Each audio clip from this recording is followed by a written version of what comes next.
problems you might have, all that kind of stuff. Maybe some of the things that I've tried to do to help out. John Resing, who actually shows up sometimes, not tonight. He's the guy who wrote JQuery. And yeah, it's kind of a cool JavaScript library. Big fan. Built into Rails, the default library is Prototype, which I think is an okay library. It provides all the stuff you probably would expect it to provide. But it's not necessarily what I would say like the best JavaScript library in my opinion, personally. So some of the benefits that I see of something like JQuery, I think John kind of put it really well, much better than I could. But size for me was a big issue, which JQuery is 20K compressed, which is great. They kind of have they're very strict about it, which I think is great. There's a lot of other libraries that are not. It's kind of like, oh, we're 300K. So, that kind of stuff. So, the speed, they have kind of a test recently, and I think JQuery actually didn't end up at the highest, and there was a lot of work that was done, and it ended up being able to process it down really fast, which is very important for the kind of stuff that they do generally with JavaScript. Very important for me, same kind of thing. Consistency, this is one that I think people don't really pay attention to. And it's something where, I use Prototype as an example, kind of to be rude, I guess. But Prototype has, generally to do something in Prototype, you can chain events like you can in JQuery.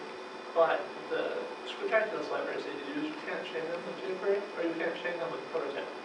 So basically, you can't do something like, you can't affect an element with a Prototype, and then affect it with something like a calculus effect, because what it returns isn't the kind of thing that you expect it to return. So you have to basically do multiple lines of, okay, I need to grab this thing and do something to it. And the next line, okay, now I want to do this. The syntax is a lot different between the two libraries, so there's like a lowercase, uppercase kind of thing, which is irritating. Just a lot of stuff for me that it didn't feel like they were really the same library, and they're not. For me, it kind of never sat right. And the thing that I really like about JQuery is what I call auto-queuing. I'm not really sure what they call it, but it's kind of the chainability of it, which is you can basically grab an item and do multiple things to it, and it's basically effects, which I think is the important thing for chaining. And these will happen actually one after another, which is very important. And I think everybody who's used something like Spectacular should know about, I need to add this stuff to the queue, and then, this thing can be added to the queue, so I need to delay it this amount of time, and what if it takes a little bit longer for this to happen, kind of a thing. I think it's pretty frustrating for your tasks. So you can add the rate. Right, exactly. Yeah, and you don't have to, you wouldn't have to change the stuff if you don't want it. It's optional. There are the queues, so it's not like you're forced to use the queue, and you have your choice. Yeah, and then what it comes down to is with Rails, Prototype and JQuery, they both use some of the same functions. So like they both assign the dollar operator, and they both assign the dollar operator, I think. So there's some conflicts, and to get around that, JQuery has a thing called no conflict, which they'll, you can say JQuery not no conflict, and then basically you can use JQuery along with Prototype. I think recently they just added where you can actually embed JQuery into other JavaScript libraries. So you could basically say like, you could assign JQuery to Prototype and say JQuery, or Prototype.jQuery. I've never used it that way personally, but it's kind of cool. So yeah, so the three options that I see as far as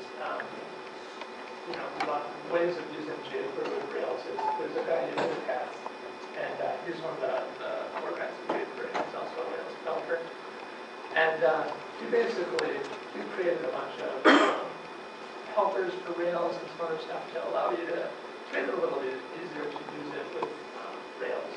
But the thing that I actually met him at RailsConf, and I had a conversation with him, because the biggest pain thing that I had was going to someone and saying, you should try JQuery, I love it, it's awesome, it's the best thing ever, do everything for you.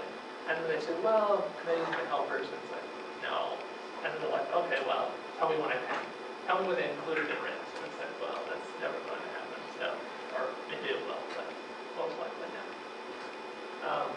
So his stuff provides a way of basically being able to use the helpers that he's built And it's really clever, you know, the users like Facebook Hack is able to look at the helpers they use and determine what JavaScript you want to include and stuff like that. The second option, as I see it, is you can not use the Rails helpers, which is build out your own JavaScript. Because a lot of people use Rails for like prototyping and stuff like that, it doesn't make a lot of sense for most people. And for most people, JavaScript really isn't like kind of the most important thing for them. You know, it's like, I want to build my app, and JavaScript is like just this thing I have to deal with in order to make a cool thing fly out from the left and you know, whatever. So a lot of people don't. I mean, you know, the people I went to and said, try this, and then they said, well, I can't use the Rails helpers. And I said, well, then don't. Okay. So, and then the third option, which is my option, so I like it best, is this JQuery on Rails thing that I'm working on right now. Not literally right now, but right now. Yeah, so basically what I did was, you know, or I should say, actually, this is what technically what Yahoo did. So kind of going from the top of what you could do Yahoo stuff, this is kind of an overview of what he does. It separates the JavaScript from markup. I think that's a wonderful thing. Rails really doesn't do that. It doesn't suggest that you do that. It doesn't work like that. Use the helpers. None of that stuff happens. You know, it determines what files you need to load. It doesn't support the standard helpers. And I don't really know if it's still in development. We built it 6 months ago, 8 months ago or something, and I'm not really sure what's going on with it. So is it unobtrusive? his stuff is.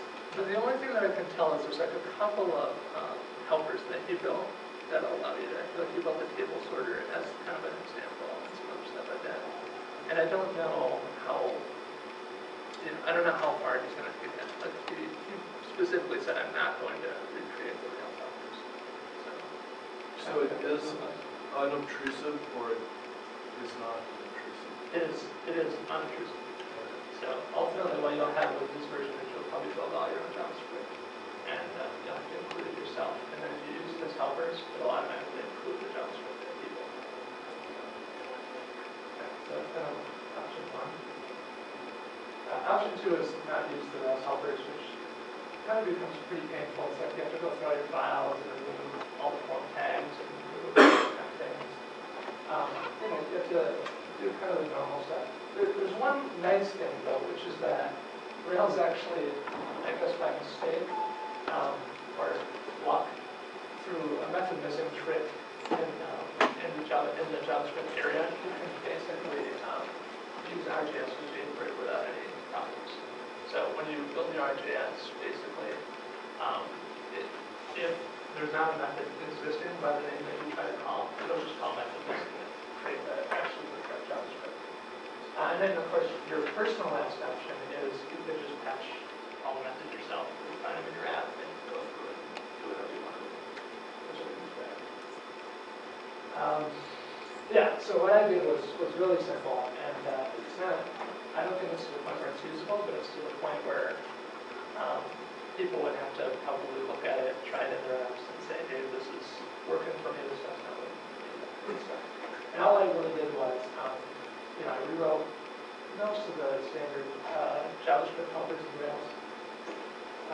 I rewrote a lot of the RJS stuff to use JQuery, and then the benefit I see of it is, you know, for at least in my situation, you can plug in basically run a command.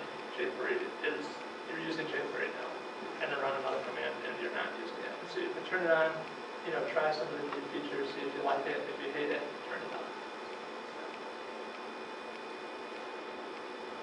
That's the gist of what it does. Basically, all you end up doing is you run JQuery setup after you've installed this plugin, and pretty much all there is. And then all your form remote tag and link to remote and all this stuff we'll use jQuery instead of using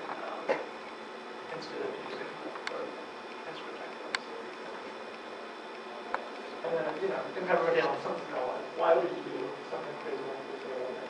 And yeah, like I said, most people come to you when you suggest it. If you're really like I like jQuery a lot. You know, I tell a lot of people it's great, and they always come back. Like every person I went to has come back and said, I can't use the Rails helpers. I won't use it. Okay. well, you know, and then you tell them upgrade this, it's like, no, I'll send you some code and you can check this out, it's wonderful. But it doesn't really say if they can't use the framework that they have, so. The other thing was when I started, I didn't know JQuery actually at all. I didn't even know if I liked it. It was like, you know, let me see how far this kind of goes. I like it, you know, great. If I don't like it, it's fine. And as I went along, I really liked it, and it ended up being really cool thing. So, the other thing that, you know, I think the Rails is, everyone says, you know, Rails is opinionated software, and they have all these opinions, and they're wonderful, and all that stuff. But I don't always think that I don't think that opinions are right, or opinionated stuff is right. And in this case, I actually don't think it's right at all. So from my perspective, it's kind of giving people around, making it much easier for people to use things that I think are better. So I'm forcing my opinions on other people.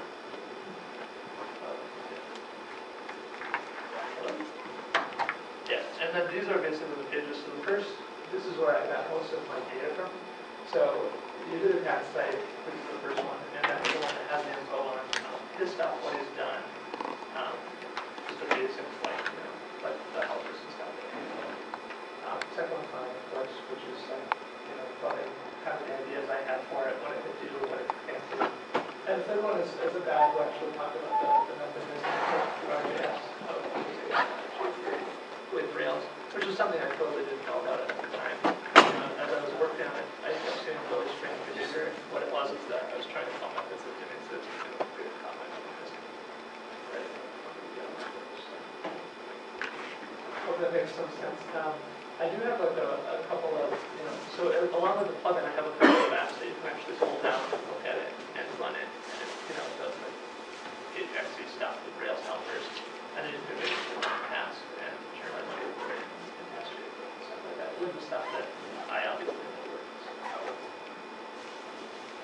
I would just there's not a lot of scope close with, but anyway. Any questions at all? Yeah. Do you have any support adding for the JQuery plugin? Yeah, so I mean, so personally, no, right? Which, and by plugins, I assume you're going to stuff like the form plugin, for example. Yeah, the jQuery plugin and stuff that extends. Yeah, so pretty much the way that my stuff works is you use the standard Rails tag, so you say JavaScript include tag defaults, and instead of getting prototype and spectacular, you get the jQuery one. And then basically it's up to you in your application, or HTML, or your layout, wherever you have your files, to spec what JavaScript files you need aside from that. So you can study them. Based on the helpers that you created, you know, the built-in helpers? Yeah, the built-in helpers need nothing. So you just set up thing, and all the built-in helpers will work. You could expect us, you create helpers for these plugins. Yeah, I mean, that's what he really does, is he created like a table helper for this really cool table sorting jQuery plugin. Anything else? Yeah. Yes, Mr. Marcel. This is a little bit off topic, but Yeah. I was wondering what your thoughts are about, like, I just heard about this, I don't know anything much about it, but that there's this new library that's doing like actual MVC stuff in JavaScript. Have you heard anything about that? What is it? What is it? I don't know what it's called, but it's basically an MVC stack within JavaScript. Oh, yeah. Are you not talking about jQuery? I'm kidding. Yeah, I mean, which I thought is a cool direction to go. The JavaScript port of Rails, that Google project. Is that what it is? It's like this kind of JavaScript framework is a lot like Rails, and sometimes it proxies out. No, you're talking about, I mean, it's a lot like Action Pack. Okay. They are, you know, I mean, they are, you know, they are not, they are deliberately not doing active record at all, and which strikes me as odd because active record to me is where all the magic is. I'm about 95% sure of that, but that's if I had the net, I double check.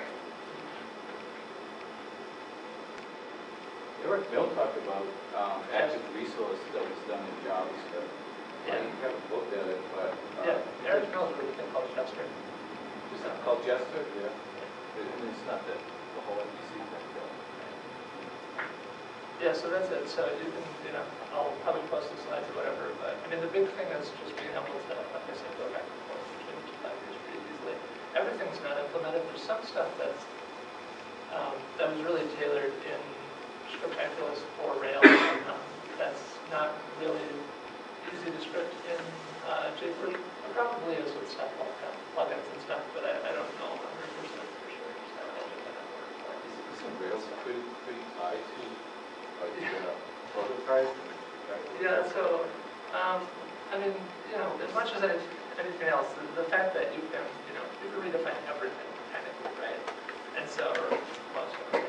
And so, yeah, it's very tied to it, but, There's not not a anymore, right? real clean integration points there. Oh. JQuery, No, I mean, only a little bit of stuff worked from Magic, like, I kind of rewrote the remote function code, and that fixed, the form remote type, that just automatically, because the only thing that they do is call it to this form, this remote function to generate the JavaScript, right, for the form. So, I know there's a lot of the points are designed specifically for prototype. Definitely, they use the iterators in prototype. They use the new effect out of Scriptaculous specifically. So. Because Dan directed a talk like a year ago. Right. He had really a hard time with trying to Love that argument. get you all unobtrusive. Yeah, I remember this stuff, but it wasn't.